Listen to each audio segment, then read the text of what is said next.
মহাসমারোহে আগামী 22 তারিখ মন্দির উদ্বোধনের পরিকল্পনা করলে গত 32 বছরের ব্যবধানে অযোধ্যার সঙ্গে নরেন্দ্র মোদীর সম্পর্ক নামমাত্র।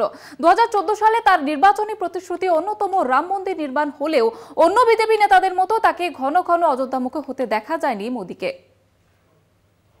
লালকৃষ্ণ আদবানি থেকে মুরলী মনোহর যোশীর মতন রাম মন্দির আন্দোলনের পুরোধা ব্যক্তি থেকে শুরু করে রাজনাথ সিং, অমিত শাহের মতো বিজেপির প্রথম সারির নেতৃবৃন্দের বিগত 3 দশকে অযোধ্যায় গিয়ে রামলালা দর্শন প্রায় নিয়মিত কার্যক্রমে পরিণত হয়েছিল। হাইকোর্টে মন্দির নির্মাণের রায় ঘোষণার আগেও তাঁরা একাধিকবার অস্থায়ী মণ্ডপে রামলালা দর্শন করে গিয়েছেন।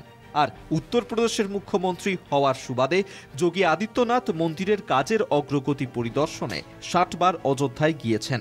কিন্তু যে মন্দির নির্মাণের সঙ্গে তাঁর নাম সর্বাধিক গুরুত্বের সঙ্গে জড়িয়ে যেতে বসেছে, সেই প্রধানমন্ত্রী নরেন্দ্র মোদী গত 32 বছরে মাত্র 2 বার অযোধ্যায় গিয়েছেন। প্রধানমন্ত্রী হওয়ার আগে 1992 সালের জানুয়ারিতে জম্মু কাশ্মীরের সংবিধানের 370 ধারা বাতিলের দাবিতে রথযাত্রার আয়োজন করেছিল বিজেপি।